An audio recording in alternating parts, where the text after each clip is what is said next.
Bonjour à tous et bienvenue dans votre émission Direct Santé, Direct Santé qui vous informe tous les jours sur de nouvelles pathologies, de traitements ou encore de gestes nécessaires pour préserver une bonne hygiène de vie.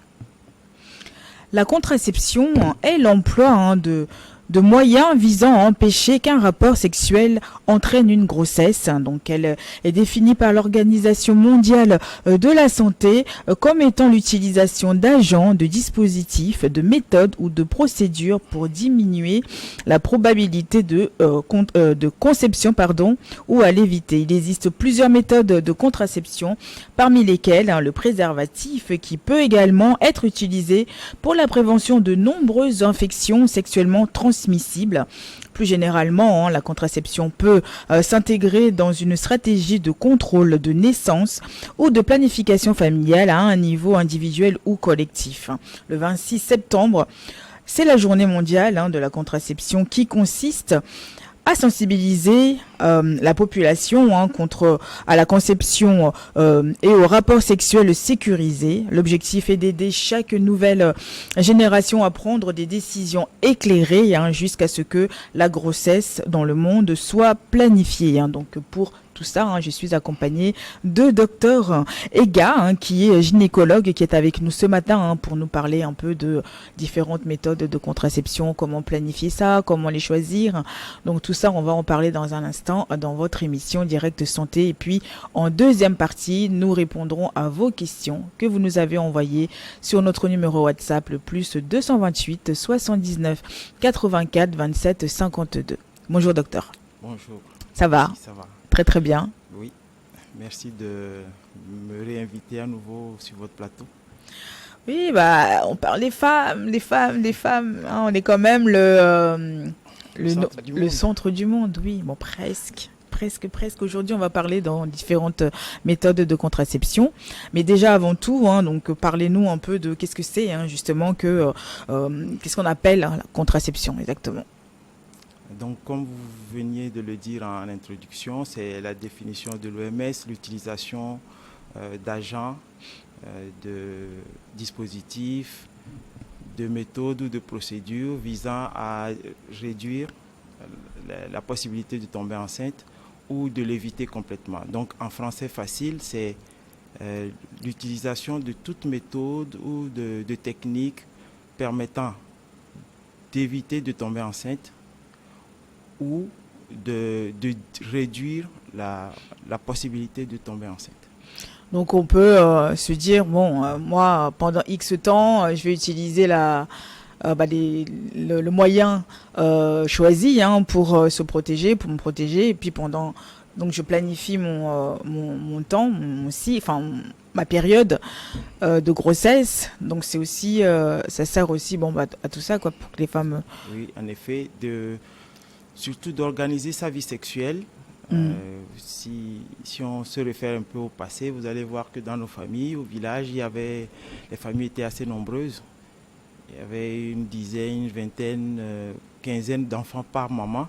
Ah, beaucoup. Et c'était relativement difficile à gérer. Les temps changent et avec le temps, on a essayé de trouver des méthodes permettant et aux hommes et aux femmes de pouvoir contrôler tout ça, maîtriser et décider quand ils sont prêts à faire des enfants.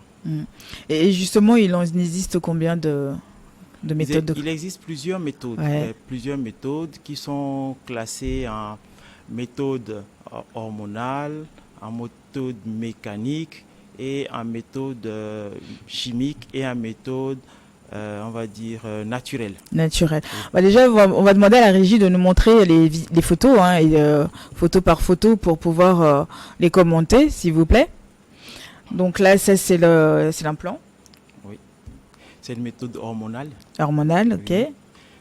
Et donc l'implant, c'est des hormones, essentiellement de la progestérone, qui est une hormone sécrétée naturellement par la femme, donc qui est disposé dans ce petit, ce qui ressemble à un brin d'allumette, donc qui est disposé dedans et qui est placé sous la peau. Et donc, tant que ce dispositif est sous votre peau, il va diffuser cette progestérone de façon lente dans votre corps pour essayer de perturber votre cycle, l'équilibre des hormones que la femme sécrète et donc d'empêcher l'ovulation et donc d'empêcher la survenue d'une grossesse. Mais justement, est-ce que quand on met ça, c'est combien de temps on peut garder? Et est-ce qu'on a les cycles aussi tous les mois? Donc, concernant l'implant particulièrement, on peut le garder 5 ans. 5 ans? Oui. Sous la peau? Oui. Et selon les femmes, elles peuvent avoir leurs règles régulièrement, mais dans bien des cas, on peut ne plus avoir de règles. Ça fait partie des effets secondaires de l'implant et il faut communiquer là-dessus, il faut informer la femme sur le risque qu'elle peut ne plus avoir les règles durant le port de l'implant, parce que dès que c'est retiré, normalement, le cycle revient à la normale et donc durant le port de l'implant, qu'elle peut ne plus avoir les règles ou avoir de petites règles. C'est stressant ça, parce qu'on ne sait pas si on est enceinte ou pas, on ne sait pas du tout ce qui se passe. En fait, ce qu'il faut savoir, c'est que chaque méthode a un taux d'efficacité. Oui. Et donc, quand vous choisissez, l'implant est considéré comme une des méthodes efficaces. Et donc, quand vous l'avez, vous êtes sûr, on va dire à 98-99%, que les risques de faire un bébé ou de tomber enceinte sont extrêmement faibles. Donc, vous pouvez, sans avoir les règles, être sûr que vous n'êtes pas enceinte. Mais ne pas avoir les règles, c'est pas... Parce que c'est bien quand tous les mois, on s'est dégagé quand même, non? Vous savez, par expérience, les règles et les femmes, c'est une longue histoire d'amour. Ah, c'est une très très longue histoire, vous pouvez pas imaginer. Selon l'âge, selon la période de la vie, selon la profession, selon les projets de vie et tout, les femmes n'ont pas le même rapport aux règles. Vous savez, les femmes vivent, il y a un certain nombre de femmes qui vivent très mal leur période de règles. Parce qu'elles saignent trop, parce qu'elles ont... Elles ont mal parfois. Et parce que toute leur vie est perturbée juste parce qu'elles ont les règles. Ces genres de femmes, par exemple, elles vous diront, si je peux ne pas avoir les règles, c'est bien. Par contre, les femmes qui sont en quête d'enfants, par exemple, qui sont dans un processus d'infertilité, pour elles, ne pas avoir les règles signifie qu'elles ne sont plus en capacité de faire un enfant. Et donc, pour elles, c'est très important d'avoir les règles. Et il y a une autre frange de la population, les jeunes filles, on va dire, qui ne savent pas encore dans quelle direction elles vont marcher. Pour elles, c'est un repère. Elles savent, je vais bien, je peux me contrôler, je vais faire ci, je vais faire ça. Les règles sont pour elles un repère. Et donc, comme je disais plus haut, selon la période de la vie, la profession, l'histoire de chaque individu, on a un rapport particulier aux règles. Mais est-ce qu'on peut répondre à la question, est-ce qu'une femme peut vivre sans ses règles? Oui, ça dépend de où elle se situe et de ce qu'elle veut. C'est ce qu'elle veut. Une autre photo, la régie? Les fameuses pilules. Oui. Bon, les pilules, ce qu'il faut savoir, c'est qu'il y en a de deux sortes, essentiellement, ou on va dire 3. Les pilules qui sont à base de 2 hormones, l'œstrogène et la progestérone, c'est ce que nous appelons les pilules œstroprogestatives, et les pilules à base simplement de progestatifs. Et selon le type de pilule, la prise est différente. Par exemple, si vous êtes dans les œstroprogestatifs, qui combinent les 2 hormones qu'on retrouve chez la femme, vous allez les prendre pendant un certain nombre de jours, 28 jours en général. Ouais. Vous vous arrêtez 7 jours et vous reprenez après. Et ces pilules ont l'avantage de réguler votre cycle. Vous pouvez avec précision savoir quand vous aurez les règles. Vous contrôlez vos règles. Tant que c'est pris normalement, vous n'avez... À la même heure, tous les jours. Voilà. Et il y a les pilules progestatives qu'il faut prendre en continu. Ah d'accord. Donc, oui, en continu, tous les jours, jusqu'au moment où vous ne voulez plus faire de contraception. Et ce sont des pilules généralement qui sont indiquées chez les femmes qui allaitent, par exemple, ou des femmes qui ont un profil, qui sont en surpoids, par exemple, ce sont ou obèses. c'est des pilules qu'on indique chez ces genres de personnes ou des gens qui ont un flux menstruel un peu plus abondant, parce que ça a l'intérêt de réduire le flux menstruel. Et les possibilités de prise de poids sont moindres que par rapport aux autres pilules. La régie, s'il vous plaît, d'autres photos. J'ai oublié de préciser qu'il y a en plus de ça la pilule du lendemain. Oui, on va y revenir, c'est sur la photo. Je l'ai mis en séparé pour qu'on puisse... Donc ça, c'est le préservatif féminin. Oui, le préservatif féminin. Tout le monde connaît le préservatif masculin. C'est l'équivalent féminin du préservatif masculin, qui joue le même rôle. Le même rôle. Oui, seulement qu'il est un peu plus large et que c'est la femme. On peut revenir sur le préservatif féminin, la régie, s'il vous plaît. Voilà. Et c'est plutôt la femme qui le porte. Mais c'est le même rôle. C'est vrai que pour le poser, il y a une technique particulière qui n'est pas très difficile à maîtriser, mais c'est la même chose. Oui, mais c'est quand même large. Enfin, est-ce que ça flotte pas après dedans? Il est assez efficace. Ça flotte, bien entendu, parce que n'oublions pas que le vagin, quand même, est un organe extrêmement extensible.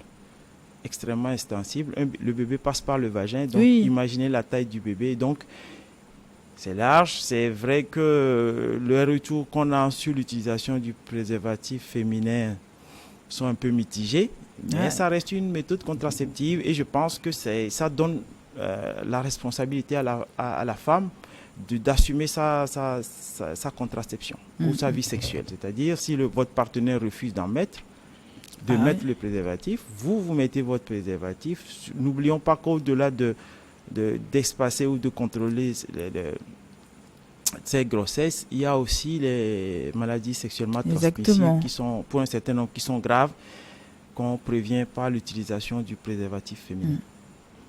La régie? Ouais, ça c'est le patch. Le patch, oui. C'est quoi le rôle du patch? Le patch joue... Voilà, merci. Allez-y. Le patch joue à peu près les mêmes rôles que les implants. C'est des hormones qui sont contenues dans le patch. Et donc, le fait de mettre ce patch sur la peau, il y a un passage des hormones par la transcutanée, donc par la peau, qui diffuse dans votre corps et donc qui perturbe l'équilibre des hormones, un peu comme l'implant. Et donc, vous permet de contrôler l'ovulation. Mais ça, on peut l'enlever quand on veut, ça. Voilà. Ouais. On peut l'enlever comme c'est fait justement pour ça. Vous pouvez le mettre de façon périodique. À la différence de l'implant qui est posé, même si au bout de 3 mois, vous voulez le retirer, c'est plus difficile. Pas plus difficile, mais le patch, vous pouvez l'enlever chez vous-même. Oui. Par contre, l'implant, il faut forcément avoir un agent de santé. Pour pouvoir le retirer. Qui s'y connaît pour vous le retirer. Ouais. On continue sur d'autres photos, la régie. Voilà, la fameuse pilule du lendemain. La pilule du lendemain. Je voudrais, avant de parler de la pilule du lendemain, dire ce que nous constatons sur le terrain, c'est que les gens l'utilisent comme une contraception. Ouais. Et c'est ce qui n'est pas bien. Parce que si vous lisez bien là-dessus, il s'agit d'une contraception d'urgence. Vous êtes pris de court, il faut réagir et vous prenez ça. Mais quand il n'y a pas de situation d'urgence, vous êtes consciente de votre sexualité, vous voulez avoir une contraception, ce n'est pas ce qu'il faut utiliser. Parce que trop l'utiliser risque de vous exposer à plus de risques. En réalité, vous n'allez peut-être pas éviter la grossesse, vous allez plutôt tomber enceinte. Dans le pire des cas, vous pouvez avoir ce que nous appelons une grossesse extra-utérine. Et donc, il s'agit d'une contraception d'urgence à ne prendre qu'une fois dans un cycle. Malheureusement, ce qu'on remarque, c'est que les gens en prennent plusieurs fois dans le même cycle. À chaque rapport, ils en prennent. Et là, ça perturbe fortement votre cycle. On les revoit en consultation après parce qu'on ne sait plus quand les règles vont venir. On saigne, on a du mal à se repérer tellement on en a pris au cours du même cycle. Ah, il faut faire très attention, mesdames, hein, mesdames, jeunes filles, faites très très attention. J'espère que vous avez bien suivi. Hein, c'est pas un bonbon, quoi. Il faut faire attention et c'est vraiment vraiment en cas d'urgence parce que sinon Et, ça peut poser, ça peut créer d'autres dégâts. C'est et ça si qui vous n'est me pas bon. permettez, je voulais apporter une petite précision Hmm. sur la pilule du lendemain, sur son fonctionnement. Oui, C'est important parce que je peux dire que c'est la contraception la plus utilisée à peu près par tout le monde. La pilule du lendemain. Je ne sais pas trop pourquoi, mais c'est la plus utilisée. Ça veut dire que les autres méthodes ne sont pas tout à fait bien acceptées. C'est-à-dire, si vous êtes avant l'ovulation et que vous prenez la pilule du lendemain, si vous devez ovuler aujourd'hui, par exemple, vous décalez l'ovulation d'une journée ou de 2 jours. Et si vous avez eu un rapport sexuel aujourd'hui ou hier et que vous prenez la pilule du lendemain aujourd'hui, c'est pour décaler l'ovulation et ne pas pouvoir tomber enceinte. Ça veut dire que les prochains rapports que vous aurez doivent être forcément protégé. Ah oui, sinon. forcément protégés. Le cas échéant, vous tombez enceinte. Même en C'est ayant un pris, piège. même en ayant pris la pilule du lendemain. Et c'est ce que nous remarquons. Beaucoup de femmes viennent et vous disent, et pourtant j'ai pris la pilule du lendemain. Oui, c'est Et ça. puis, Donc ça décale juste ça décale juste le jour d'ovulation. c'est tout. Et après, les gens, ils y vont tranquillement. Ouais, c'est bon, c'est fini, j'ai pris, mais en fin de compte, non, quoi. On tombe quand même Ah oui, enceinte. non, il faut faire très attention. Bah, ouais, c'est bien de l'expliquer parce que si c'est ce que les femmes prennent le plus souvent, en fin de compte, on change rien. Enfin, il y a rien qui change puisque de toute façon, quand on a d'autres rapports sexuels 2 jours après, on tombe toujours dans le même, dans Ce le qu'on a même. voulu éviter. Exactement, exactement. Je rappelle, c'est une contraception d'urgence. D'urgence. Mais tout est Et urgent alors. voilà, ce n'est pas une contraception, ce n'est pas une méthode contraceptive installée, mais c'est une contraception d'urgence. D'urgence. J'espère que c'est bien noté, mesdames. On va marquer un temps de pause. On revient juste après le journal. Restez avec nous.